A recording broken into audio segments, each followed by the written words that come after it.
Good evening everyone. जैसा कि मैंने आपसे बोला था कि हम अब एक सीरीज़ शुरू करेंगे और ख़ास तौर से सुपर टेट के एग्ज़ाम को टारगेट करते हुए। और ये वीडियोस जो मैं अब वीडियोस जितने भी वीडियोस मैं डालूंगा या फिर जितने भी वीडियोस अब तक मैंने डाले हैं, लगभग हर एग्ज़ाम के जो विद्यार्थी हैं वो देख सकते हैं, क्योंकि इसमें हम ज्योग्राफी, हिस्ट्री, पॉलिटी और इकोनॉमी को कंप्लीट करेंगे। और इसके साथ ही करंट अफेयर्स का डेली डोज, एक हमारी सीरीज़ चल रही है करंट अफेयर डेली डोज नाम से। तो डेली उसमें कुछ क्वेश्चंस होंगे जो इंपॉर्टेंट है एग्जाम के पॉइंट ऑफ व्यू से, करंट अफेयर के क्वेश्चंस होंगे, उसको आप जरूर देखें। जिन्होंने वो वीडियोस नहीं देखे अभी भी जाकर देखें। और हाँ, अभी जो पहले के वीडियोस डाले हैं उसमें क्वालिटी इतनी बढ़िया नहीं, ऑडियो क्वालिटी भी अच्छी नहीं थी और वीडियो क्वालिटी भी उतनी अच्छी नहीं थी। लेकिन अब हमने एक छोटा सा सेटअप किया है, छोटा सा स्टूडियो एक बनाया है अपना, जिसमें कि आपको क्वालिटी थोड़ी हम अच्छी दे सकें, ये हमने प्रयास किया है। तो आज हम जो शुरू करने जा रहे हैं टॉपिक, ज़्यादातर डिमांड इस टॉपिक की थी। तो टॉपिक है भारत का नदी तंत्र। जैसा कि यहाँ पर लिखा हुआ आप देख सकते हो, रिवर सिस्टम। तो आज हम रिवर सिस्टम को शुरू करेंगे। और आज सबसे पहले जो रिवर सिस्टम में हम पढ़ेंगे उसमें हम गंगा रिवर सिस्टम पढ़ेंगे, क्योंकि एग्ज़ाम में बहुत ज़्यादा क्वेश्चन इससे आते हैं। अभी जो टीईटी का एग्ज़ाम हुआ, जो कि अभी दोबारा फिर से होगा क्योंकि उसका पेपर लीक हो गया था तो उसको कैंसिल कर दिया गया, तो उस पेपर में भी गंगा रिवर सिस्टम से क्वेश्चंस आए थे। तो क्योंकि गंगा रिवर सिस्टम आपके लिए इंपॉर्टेंट है, क्योंकि यूपी में गंगा सबसे लंबाई में बहती है, सबसे ज़्यादा लंबी यूपी में है, तो सबसे इंपॉर्टेंट हो जाता है। तो हम आज नदी तंत्र शुरू करेंगे, पहले गंगा रिवर सिस्टम, उसके साथ धीरे धीरे सारे रिवर सिस्टम ख़त्म करेंगे। तो ये भी आपके एग्ज़ाम के पॉइंट ऑफ व्यू से इंपॉर्टेंट है। फिर हम थोड़े समय के बाद मैराथन भी शुरू करने वाले हैं, जिसमें हम पूरी मॉडर्न हिस्ट्री की मैराथन, पॉलिटी की मैराथन शुरू करेंगे, जो कि आपके एग्ज़ाम के लिए बहुत ज़्यादा इंपॉर्टेंट होगी। तो चलिए अब इस वीडियो को शुरू करते हैं। देखिए, तो जैसा कि मैंने आपको बताया कि हम लोग पढ़ने वाले हैं भारत का नदी तंत्र। इसमें भारत के नदी तंत्र की अगर बात करें तो इसको दो भागों में बांटा गया है। एक हिमालयी नदियां और दूसरा प्रायद्वीपीय नदियां। मुख्य रूप से इन दो भागों में ये बटा हुआ है, प्रायद्वीपीय नदियां। तो अगर हिमालयी नदियों की बात करें तो इसको मुख्यतः तीन तंत्रों में बांटा गया है। कौन कौन सा है वो देखिए। सबसे पहला है गंगा नदी तंत्र, यानी गंगा रिवर सिस्टम। और ध्यान रखें, जब मैं यहाँ पर रिवर सिस्टम कह रहा हूँ या फिर तंत्र शब्द का यूज़ कर रहा हूँ तो इसमें सिर्फ गंगा नदी की बात नहीं है, गंगा और उसकी सहायक जितनी भी नदियाँ हैं सबकी बात है, गंगा और उसकी सहायक जितनी। दूसरा सिंधु नदी तंत्र, यानी यहाँ पर अगर मैं सिंधु नदी तंत्र कह रहा हूँ तो केवल सिंधु नदी की बात नहीं है, यानी सिंधु नदी और उसकी जितनी भी सहायक नदियाँ हैं उन सब की बात हो रही है। इसी तरह से ब्रह्मपुत्र नदी तंत्र, ब्रह्मपुत्र नदी तंत्र। तो हिमालय की नदियों में आपको ये तीन तंत्र पढ़ने हैं, गंगा, सिंधु और ब्रह्मपुत्र। उसके बाद जब हम प्रायद्वीपीय नदियाँ पढ़ेंगे तो उसमें भी हम देखेंगे कि हमें कौन कौन सी नदियाँ पढ़नी है। एक तो नदी पढ़नी है जो पश्चिम की ओर बहती हैं और एक नदी पढ़नी है जो पूरब की ओर बहती हैं। जैसे आप इसको इस तरह समझ सकते हो, जैसे मैं कहूँ कि ये भारत है, ठीक, एक हम रफ मैप बना लेते हैं ताकि आप थोड़ा सा अंदाज़ा लगा पाए। ये भारत है। मैंने कहा कि हिमालयी नदी, तो हिमालयी नदियाँ तो यहाँ से निकल रही होंगी, हिमालय से, क्योंकि इस क्षेत्र में कौन है, हिमालय है। तो हिमालयी नदियाँ तो यहाँ से निकल रही हैं। और प्रायद्वीपीय नदियाँ कहाँ से निकल रही हैं, इस हिस्से से, यानी ये विंध्याचल पर्वत है, इसके बाद का ये पूरा हिस्सा क्या कहलाता है, प्रायद्वीप कहलाता है। तो कुछ नदियाँ यहाँ पर ऐसी हैं जो इस ओर बहती हैं और कुछ नदियाँ ऐसी हैं जो इस ओर बहती हैं। कहने का मतलब ये नदी कहाँ बह रही है, पूरब की ओर, ये नदी कहाँ बह रही है, पश्चिम की ओर। यानी आप कह सकते हो कि कुछ नदियां हैं जो बंगाल की खाड़ी में जाकर गिरेंगी, बंगाल की खाड़ी में जाकर गिरेंगी, और कुछ नदियां हैं जो कहाँ गिरेंगी, अरब सागर में जाकर गिरेंगी। कहाँ गिरेंगी, अरब सागर में जाकर। तो इस तरीके से हम किसको बांट देते हैं, प्रायद्वीपीय नदियों को। लेकिन आज हमारा मेन फोकस किस पे होगा, गंगा नदी तंत्र पे। ठीक है, तो हम शुरू करते हैं गंगा नदी तंत्र।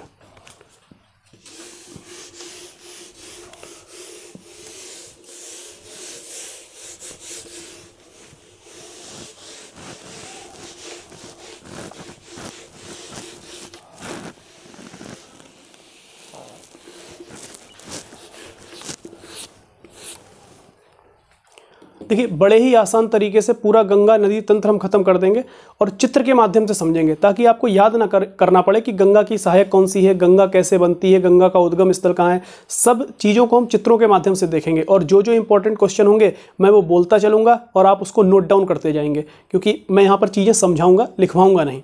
ठीक, जैसे ऑफलाइन क्लासेस में लिखवाते हैं वैसे नहीं लिखवाऊँगा। ऑनलाइन आप वीडियो को पॉज कर करके चीज़ों को लिख सकते हैं। ठीक है, चलिए। तो जब हम गंगा नदी तंत्र की बात कर रहे हैं, गंगा रिवर सिस्टम,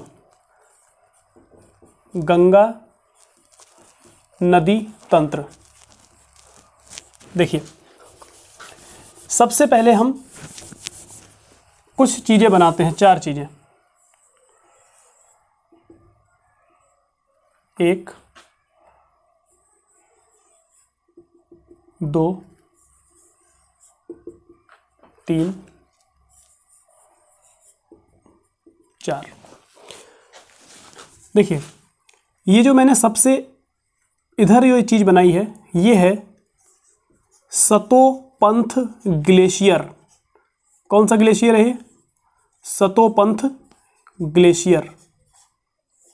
इसके बाद ये अगला ग्लेशियर है चोराबारी ग्लेशियर। ये भी क्या है? एक ग्लेशियर है, चोराबारी ग्लेशियर। इसके बाद ये है गंगोत्री, गंगोत्री, और ये है यमुनोत्री, यमुनोत्री। यहां पर सतोपंथ हिमानी के पास एक जगह है जिसका नाम है बद्रीनाथ।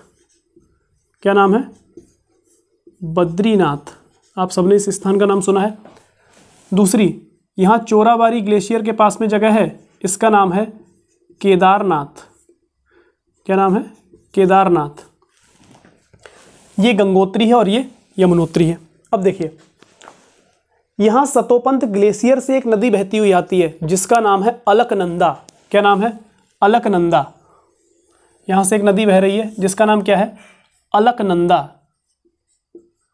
तो अगर आपसे पूछा जाए अलकनंदा नदी का उद्गम स्थल कहाँ है, तो अलकनंदा नदी का उद्गम स्थल कहाँ है? सतोपंथ ग्लेशियर। और बद्रीनाथ किस नदी के तट पर स्थित है?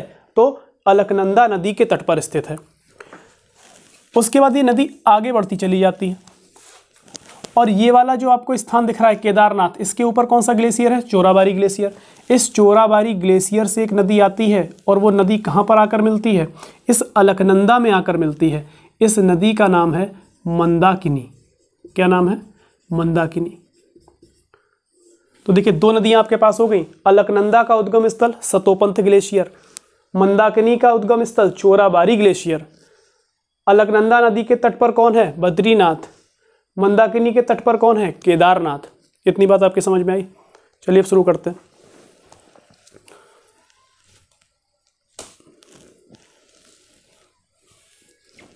देखिए अलकनंदा नदी इधर बह रही है, डायरेक्शन किस तरफ है बहने की? इस तरह आगे बह रही है। यहां से एक नदी आती है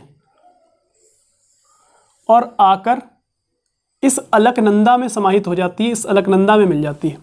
इस नदी का नाम है धौली गंगा। क्या नाम है? धौली गंगा। और जिस स्थान पर ये अलकनंदा से आकर मिलती है, इस स्थान का नाम है विष्णु प्रयाग। क्या नाम है? विष्णु प्रयाग। विष्णु प्रयाग। तो देखिए हमें एक प्रयाग मिल गया, कौन सा? विष्णु प्रयाग। और कितने प्रयाग हैं? 5, जिन्हें क्या कहा जाता है? पंच प्रयाग। और 5 प्रयाग कहाँ हैं? पंच प्रयाग उत्तराखंड में। तो पहला प्रयाग कौन सा? विष्णु प्रयाग। तो बताइए विष्णु प्रयाग किन 2 नदियों के संगम पर स्थित है? अलकनंदा और धौली गंगा। इसके बाद एक नदी और इधर से बहती हुई आती है और इसमें मिल जाती है। इस नदी का नाम है नंदाकिनी। क्या नाम है? नंदाकिनी। और जिस जगह पर ये आकर मिलती है अलकनंदा से, इसका नाम है नंद प्रयाग। क्या नाम है? नंद प्रयाग। देखिए बड़ा सिंपल है, याद रखना। नंदाकिनी, नंद प्रयाग, धौली गंगा, विष्णु प्रयाग। 2 प्रयाग हो गए। इसके बाद एक नदी और यहां से बहती हुई आती है और अलकनंदा में फिर मिल जाती है और इस नदी का नाम है पिंडर। कौन सी नदी? पिंडर नदी सॉरी पिंडर नदी, और इस जगह का नाम है कर्णप्रयाग। कौन सा प्रयाग? कर्णप्रयाग। तो कितने प्रयाग हो गए आपके पास? विष्णुप्रयाग, नंदप्रयाग, कर्णप्रयाग। इसके बाद मंदाकिनी जो हमने शुरू में देखी, चोराबारी ग्लेशियर से बहती हुई कहाँ पर आ रही है? अलकनंदा में आकर मिल रही है, और जिस स्थान पर आकर मिलती है उसे हम क्या कहते हैं? रुद्रप्रयाग। ये कौन सा प्रयाग है? रुद्रप्रयाग। अब मंदाकिनी और अलकनंदा दोनों मिलकर आगे की तरफ बढ़ रही हैं। ये आगे की तरफ बढ़ती हैं और इस गंगोत्री से एक नदी निकल कर आती है जिसका नाम है भागीरथी। क्या नाम है? भागीरथी। और ये भागीरथी नदी आकर किस में मिल जाती है? अलकनंदा में आकर मिल जाती है, क्योंकि अलकनंदा ये बड़ी नदी है, अलकनंदा के नाम से ही आगे बह रही है। यहाँ पर इस किस नाम से बह रही है? अलकनंदा। अलकनंदा। और भागीरथी और अलकनंदा जब आपस में मिलती हैं तो वो संगम कहलाता है देवप्रयाग। और इस देवप्रयाग के बाद जब ये नदी आगे बढ़ती है तो किस नाम से आगे बढ़ती है? गंगा। किस नाम से आगे बढ़ती है? गंगा। इस तरह से गंगा का निर्माण होता है। अब आपकी समझ में आ गया गंगा कैसे बनी है। देखिए, सतोपंथ हिमानी से अलकनंदा चली, जिसमें धौली गंगा, नंदाकिनी, पिंडर और मंदाकिनी नदियां आकर मिली, जिन्होंने क्या बनाया? विष्णुप्रयाग, नंदप्रयाग, कर्णप्रयाग, रुद्रप्रयाग। रुद्रप्रयाग में मंदाकिनी और अलकनंदा एक साथ मिलकर आगे बढ़ रही हैं, और गंगोत्री से कौन सी नदी आई है? भागीरथी। और जब ये दोनों आपस में मिली हैं, किस स्थान पर मिली हैं? देवप्रयाग में। और जब अलकनंदा और भागीरथी का संगम होता है तब आगे नदी किस नाम से बढ़ती है? गंगा के नाम से बढ़ती है। अब गंगा का उद्भव हुआ है, अब यहाँ से गंगा आई है। लेकिन कई बार जब हम पढ़ते हैं तो गंगा का उद्गम क्या है, तो हम क्या कहते हैं? गंगा का उद्गम गंगोत्री है। लेकिन ध्यान रखें, गंगोत्री से निकल कौन रही है? भागीरथी। सतोपंथ ग्लेशियर से कौन निकल रही है? अलकनंदा। जब इन दोनों का संगम होता है देवप्रयाग में, तब नदी जिस नाम से आगे बढ़ती है वो नाम क्या है? गंगा। तो ये गंगा बनने का प्रोसेस है। और अभी गंगा बह कहाँ रही है? ये अभी उत्तराखंड में है, अभी मैदानों में नहीं आई है, यूपी में इसने प्रवेश नहीं किया है। अब गंगा क्या करेगी? अब गंगा मैदानों में आएगी। और गंगा पहली बार मैदान में कहाँ आती है? हरिद्वार से। हरिद्वार में मैदानों में आती है, उसके बाद बहती हुई कहाँ? यूपी में। यूपी में प्रवेश करती है। अब देखिए, इसके बाद गंगा ने किस तरफ प्रवेश किया? यूपी में। उसके बाद बिहार में, झारखंड में और पश्चिम बंगाल में। उसके बाद कहाँ गिर जाएगी? बंगाल की खाड़ी में। बांग्लादेश होते हुए बंगाल की खाड़ी में। अब इधर देखिए, गंगा आई। इंपॉर्टेंट पॉइंट हमने उत्तराखंड के तो सारे पढ़ लिए, लेकिन आप इधर देखिए, जब गंगा अब आगे की तरफ बढ़ रही है लगातार, तो यूपी में, उत्तराखंड के बाद कहाँ प्रवेश करती है? यूपी में। तो ध्यान रखिए, एक क्रम ध्यान रखिएगा। गंगा उत्तराखंड से शुरू होती है, यूके उत्तराखंड से, फिर वो यूपी में आती है, यूपी के बाद बिहार में, बिहार के बाद झारखंड में, और उसके बाद भारत में कौन सा अंतिम राज्य? वेस्ट बंगाल, पश्चिम बंगाल में। यानी गंगा भारत में कितने राज्यों से होकर बहती है? तो गंगा भारत में 5 राज्यों से होकर बहती है। कितने? 5 राज्यों से। कौन कौन से? उत्तराखंड, यूपी, बिहार, झारखंड, पश्चिम बंगाल। एग्जाम में पूछा हुआ सवाल है, गंगा की सबसे ज़्यादा लंबाई कौन से राज्य में है? तो ध्यान रखिए, सबसे ज़्यादा लंबाई कहाँ है? यूपी में। यानी गंगा यूपी में सबसे लंबी है, सबसे लंबी। और गंगा की सबसे कम लंबाई कहाँ है? ये क्वेश्चन भी पूछा हुआ है। तो सबसे कम लंबी कहाँ है? झारखंड में। और झारखंड के केवल एक जिले से होकर बहती है, केवल एक जिले से, और उस जिले का नाम है साहिबगंज। क्या नाम है? साहिबगंज। तो ये आपसे पूछा जा सकता है। और गंगा यूपी के 28 जिलों से होकर बहती है। तो इन 28 जिलों के नाम तो आपसे पूछेगा नहीं कि 28 जिले कौन से हैं। एक जिला है कहाँ? झारखंड में, एक ही जिले से बहती है, तो एक जिला इंपॉर्टेंट हो जाता है। तो उस जिले का नाम याद रखिएगा, क्या है? साहिबगंज। इतनी बात याद रहेगी। चलिए अब आगे देखिए। अब देखिए, अब जब गंगा यूपी में आ रही है तो गंगा यूपी में बिजनौर जिले में पहली बार प्रवेश करती है। तो एक चीज़ ध्यान रखना, क्योंकि यूपी के सुपर टेट या फिर टीईटी का एग्ज़ाम यूपी लेता है, और टेट में ये सवाल आया था। इस बार जो पेपर लीक हुआ था उसमें टेट में सवाल था कि गंगा यूपी में किस जिले में प्रवेश करती है सबसे पहले? तो बिजनौर। किस में? बिजनौर। और ध्यान रखना, और मैंने आपको क्लास में पढ़ाया भी है ये बात, मैंने जब गंगा नदी तंत्र पढ़ाया था तो ये बात बताई थी। तो ध्यान दीजिए, यूपी की अगर बात करें तो यूपी में गंगा बिजनौर में प्रवेश करती है, बिजनौर जिले में, और बलिया जिले से बाहर निकल जाती है, बलिया। तो बस आपको इतना ध्यान रखना है, यूपी में अगर गंगा की बात करो तो बिजनौर में प्रवेश करेगी और बलिया से बाहर निकल जाएगी, यानी बिजनौर से बलिया तक बहती है। और बलिया के बाद कहाँ चली जाएगी? आगे बिहार में चली जाएगी। ठीक है, चलिए इसको मैं मिटा देता हूँ, आप लोग वीडियो पॉज करके नोट डाउन कर लेना अगर कोई बात आपको नोट डाउन करनी है, क्योंकि यहाँ पे हम जल्दी चीज़ों को ख़त्म करेंगे। ऑफलाइन क्लास में थोड़ा टाइम लग जाता है, तो ऑनलाइन में थोड़ा उसको जल्दी करने की कोशिश करेंगे। अब देखिए, अब ये नदी आगे की तरफ बढ़ रही है, तो मैंने बोला कहाँ से प्रवेश करेगी यूपी में? बिजनौर। और कहाँ से कहाँ तक जाएगी? बलिया तक, आगे की तरफ बढ़ेगी। इनको बनाने की जरूरत आपको है नहीं, पॉइंट को आपको चीज़ें समझनी। अब देखिए, गंगा आगे की तरफ बढ़ रही है। अब इंपॉर्टेंट बात क्या है? इंपॉर्टेंट बात यह है कि गंगा की सहायक नदियाँ कौन कौन सी हैं। एक होगा गंगा के बाएं तट की सहायक नदियाँ और एक होगा दाएं तट की सहायक नदियाँ। तो ध्यान रखें, बायां तट और दायां तट क्या होता है? यानी बाएं तट का मतलब कि बाएं तरफ से कौन सी नदियाँ मिल रही हैं, और दाएं तट का मतलब दाईं तरफ से कौन सी नदियाँ मिल रही हैं। तो एक बात बताइए, आपको किसी नदी का दायां बायां तट अगर पहचानना है तो कैसे पहचानोगे? आपको कुछ नहीं करना, जिस तरफ नदी बह रही है उस तरफ मुंह करके खड़े हो जाइए, तो आपका दायां हाथ नदी का दायां तट होगा और आपका बायां हाथ नदी का बायां तट होगा। एग्जाम्पल के लिए देखिए, नदी किस तरफ बह रही है? देखिए उस तरफ बह रही है, तो मैं किस तरफ मुंह करके खड़ा हो जाऊँ? इस तरफ मुंह करके खड़ा हो जाऊँ। ठीक, इस तरफ नदी बह रही है। अब बताइए, ये मेरा दायां हाथ है और ये वाला बायां हाथ है, तो मैं कहूँ बाएं तट की नदियाँ, तो बायां ये वाला ही तो हुआ, यानी उस तरफ से जो इधर आ रही हैं, यानी ये क्या होंगी? ये बाएं तट की सहायक होंगी। ये सब कौन से तट की सहायक हैं? ये सब बाएं तट की सहायक हैं। तो बाएं तट की सहायक नदियाँ इंपॉर्टेंट हमको याद रखनी है कौन सी हैं। सबसे पहली जो बाएं तट की सहायक नदी है उसका नाम है रामगंगा। क्या नाम है? रामगंगा। इंपॉर्टेंट नाम है, याद रखिएगा। जिम कॉर्बेट नेशनल पार्क का नाम आप सबने सुना है, और जिम कॉर्बेट नेशनल पार्क का नाम चेंज कर दिया गया है। अब नाम क्या हो गया है? Ramganga national park. क्या नाम हो गया? Ramganga national park. रामगंगा के बाद जो अगली नदी है वो है गोमती। कौन सी नदी है? गोमती। और ये आपके लिए बहुत ज़्यादा इंपॉर्टेंट है, क्योंकि गोमती पीलीभीत के पास जो फुलहर झील है वहाँ से निकलती है।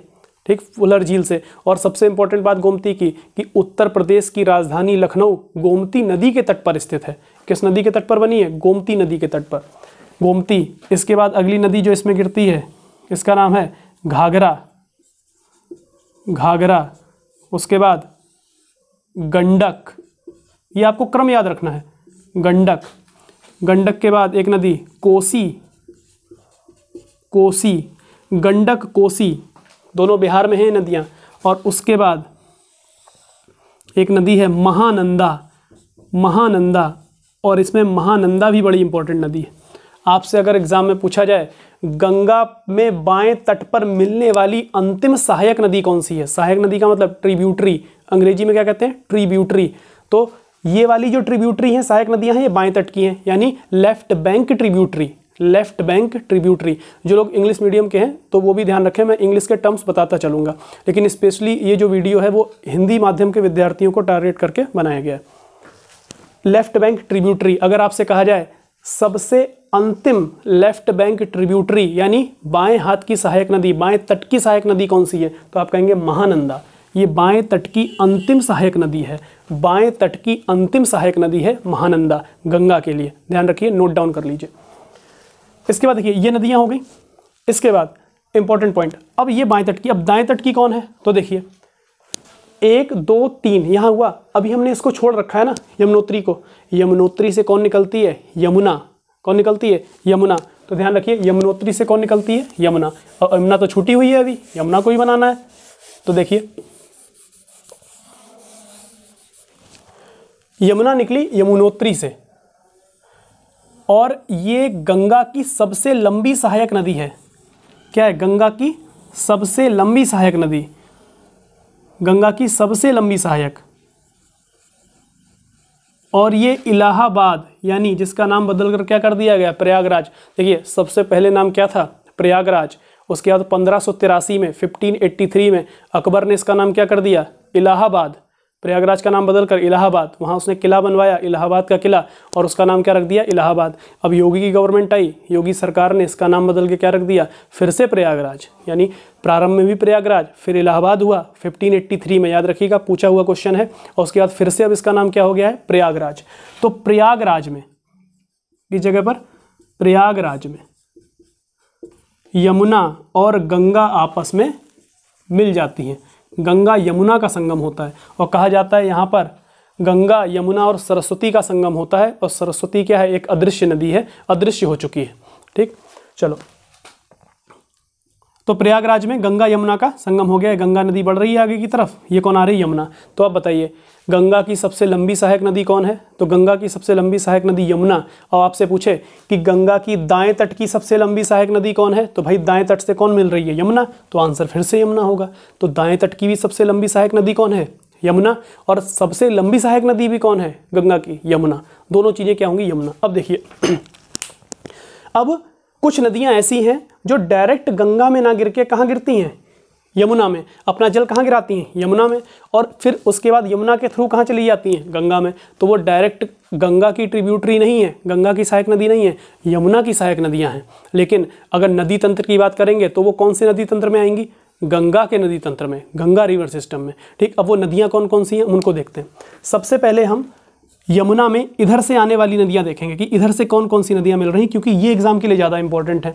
इधर से जो आकर बहती हैं वो थोड़ी कम इंपॉर्टेंट है, तो देखेंगे उनको भी। पहले आप इनको देखिए। देखिए सबसे इंपॉर्टेंट नदी, सहायक नदी, यमुना की सहायक नदी, ध्यान रखिएगा, यहाँ से आती है नदी चंबल, नदी का नाम है चंबल। क्रम याद रखना है आपको, चंबल। अगली नदी आकर मिलती है सिंध, और ये यमुना की दाएँ तट की सहायक नदियाँ हैं, दाएँ तट से मिल रही हैं, राइट हैंड से। चंबल, सिंध, बेतवा, इसके पश्चात केन। चंबल, सिंध, बेतवा, केन। यमुना की सहायक नदियां कौन सी, दाएं तट की, चंबल, सिंध, बेतवा, केन। आप मेरे साथ बोलिए एक बार, यमुना की सहायक नदियां चंबल, सिंध, बेतवा, केन। फिर से बोलिए, चंबल, सिंध, बेतवा, केन। चंबल, सिंध, बेतवा, केन। गाने की तरह याद कर लीजिए, बड़ा आसान है याद करना, मुश्किल नहीं है। आप लोग मुश्किल बनाते हो चीज़ों को। बार बार बोलिए, चंबल, सिंध, बेतवा, केन। किसकी सहायक नदियाँ हैं, यमुना की। जैसे हम लोग जनगण मन गाते हैं तो आप देखते हैं पंजाब, सिंध, गुजरात, मराठा, किस तरह से याद हो जाता है आपको। तो इसी तरह चंबल, सिंध, बेतवा, केन, चंबल, सिंध, बेतवा, केन। याद रखिए, यमुना की सहायक चंबल, सिंध, बेतवा, केन। ठीक, इसके बाद ये एक पठार है अमरकंटक का। कहाँ का पठार है, अमरकंटक का पठार। और इस अमरकंटक के पठार से, अमरकंटक के उत्तरी हिस्से से, अमरकंटक के पठार के उत्तरी हिस्से से एक नदी निकलती है, इसका नाम है सोन। क्या नाम है, सोन, सोन नदी। और ये पटना के समीप जाकर गंगा में मिल जाती है। तो ध्यान रखें, चंबल, सिंध, बेतवा, केन तो जाकर मिल रही हैं यमुना में, गंगा में नहीं। तो किसकी सहायक है, यमुना की, यमुना की सहायक है। लेकिन सोन नदी डायरेक्ट कहाँ जाकर गिर रही है, गंगा में। तो पटना के समीप कहाँ गिर जाती है, गंगा में जाके। तो ये किसकी सहायक नदी है, ये गंगा की सहायक नदी है। कहाँ से निकलती है, अमरकंटक के पठार से निकलती है। अमरकंटक के पठार के उत्तर से, उत्तर में इसलिए कह रहा हूँ क्योंकि अमरकंटक के पठार के पश्चिम से एक नदी निकलती है जिसका नाम है नर्मदा। और नर्मदा आप जानते हैं प्रायद्वीपीय भारत की नदी है।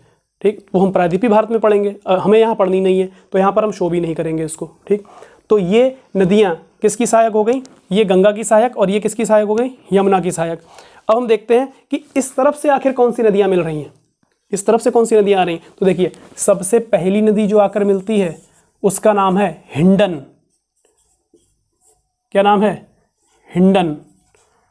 और बड़ी इंपॉर्टेंट बात, उत्तर प्रदेश में एक शहर है, जिला है गाजियाबाद। सबने नाम सुना है, गाजियाबाद हिंडन नदी के तट पर ही स्थित है। गाजियाबाद कौन सी नदी के तट पर है, हिंडन नदी के तट पर स्थित है गाजियाबाद। ठीक, इसके बाद हम देखते हैं अगली नदी रिंद। रिंद अगली नदी है, रिंद। इसके बाद एक नदी और आकर इसमें बहती है, गिरती है, नाम है सेंगर। सेंगर। तो ये नदियाँ इंपॉर्टेंट नहीं, ज़्यादा पूछी भी नहीं जाती, आपने देखा भी होगा। हिंडन, रिंद, सेंगर। एक नदी और है, एक का नाम और लिख लीजिए, एक नदी और है जिसका नाम है वरुण। कौन सी नदी है, वरुण। तो हिंडन, रिंद, सेंगर, वरुण, ये नदियां भी किसकी सहायक हैं? यमुना की। कौन से तट की सहायक हैं? किधर से? देखिए यमुना इस तरफ आ रही है, तो आप बताओ इस तरफ बह रही है, तो मैं इसी तरफ मुड़ के खड़ा हूं, बाएं तट की सहायक। कौन से तट की सहायक हैं? बाएं तट की सहायक। तो इन चीजों को आप याद रखना, बाएं तट की सहायक। ये हमारा पूरा गंगा का रिवर सिस्टम है जो भारत में ये बह रहा है। और मैं आपको शुरू में बता चुका, भारत में कितने राज्यों से होकर गंगा बहती है। तो गंगा भारत में कितने राज्यों से होकर बहेगी? 5 राज्यों से। मैंने शुरू में नाम लिखे थे, फिर एक बार दोहरा रहा हूँ। और क्रम है ये, उत्तराखंड, उसके बाद कहाँ जाएगी? यूपी में, यूपी के बाद कहाँ जाएगी? बिहार में, फिर झारखंड में, फिर पश्चिम बंगाल में, और पश्चिम बंगाल के बाद बांग्लादेश में। पश्चिम बंगाल के बाद कहाँ जाएगी? बांग्लादेश में। ठीक, तो आप इस चित्र को, वीडियो पॉज करके इस चित्र को आप एक बार बना लो और बार बार एक बार और वीडियो देख लोगे तो आप क्लियर बिल्कुल समझ जाएंगे चीज़ों को। ठीक है, अब मैं इसको मिटा रहा हूँ, तो थोड़ी सी बातें हमारी और बची हैं, हमें उनको करना है।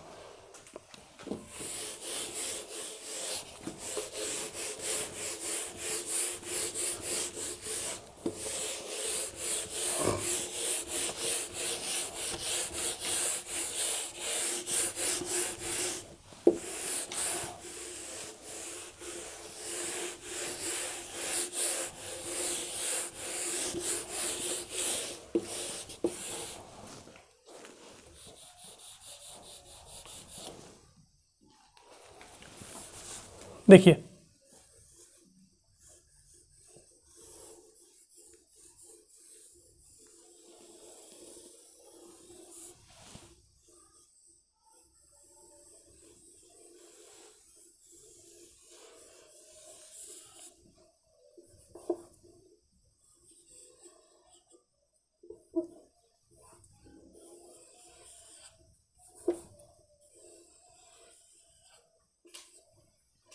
चलिए, देखिए गंगा का रिवर सिस्टम हमने पूरा पढ़ लिया। अब एक बात देखिए आप, गंगा यहाँ कहीं से निकल रही है, उत्तराखंड से, यूपी में आई, यूपी से बिहार में गई, बिहार से झारखंड में गई, फिर बंगाल, पश्चिम बंगाल में गई, उसके बाद कहाँ जाएगी?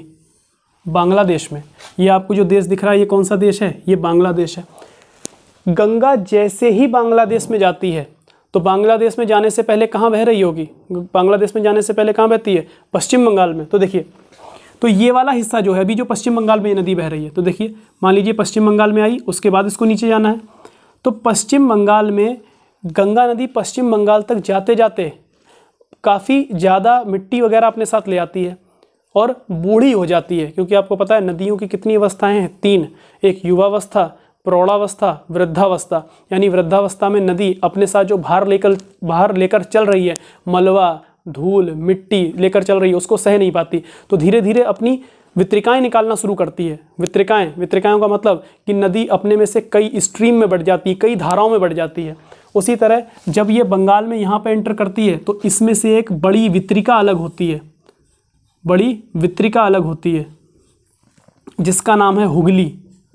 क्या नाम है? हुगली। ध्यान रखिएगा, ये गंगा नदी बह रही है, लेकिन इसमें से एक नदी निकलकर अलग हो गई, एक हिस्सा निकलकर अलग हो गया, इसको कहते हैं हुगली। और इम्पॉर्टेंट बात है कि कलकत्ता जो पश्चिम बंगाल की राजधानी है, हुगली नदी के तट पर ही बसा हुआ है। कौन सी नदी के तट पर? हुगली। अब कई बार एग्जाम में कन्फ्यूजन ये होता है, लोग ये समझ बैठते हैं कि हुगली गंगा की सहायक नदी है। गलत है, हुगली गंगा की सहायक नदी नहीं है, बल्कि ये इसकी क्या है? वितरिका है। ये बाहर की तरफ निकल गई है। सहायक नदी हमेशा वो होती है जो मुख्य नदी, मेन रिवर में आकर मिल जाती है, लेकिन ये तो यहाँ से बाहर निकल गई, तो ये सहायक नदी नहीं कहलाएगी, इसको हम कहेंगे वितरिका। ये क्या होगी? वितरिका होगी। वितरिका, क्योंकि बाहर की तरफ चली गई है, तो ये क्या है? वितरिका है। बाहर स्ट्रीम है, इसकी एक लाइन है, तो ये क्या है? वितरिका है। हुगली नदी क्या है? वितरिका। तो आप ध्यान रखिएगा, ये वितरिका है, इससे अलग हुई है, और ये गंगा तो चली रही। अब देखिए, तो हुगली नदी तो यहाँ बह गई पश्चिम बंगाल में। अब देखो, हमने क्या बोला था कि यहाँ से अब पश्चिम बंगाल से कहाँ जाएगी? बांग्लादेश में। जैसे ही गंगा नदी बांग्लादेश में एंटर करती है, इसका नाम चेंज हो जाता है, और यहाँ गंगा को कहा जाता है पद्मा। क्या कहा जाता है? पद्मा। पद्मा। तो गंगा नदी को बांग्लादेश में किस नाम से पहचाना जाता है? कई बार पूछा हुआ सवाल है। पद्मा के नाम से पहचाना जाता है। किस नाम से? पद्मा के नाम से पहचाना जाता है।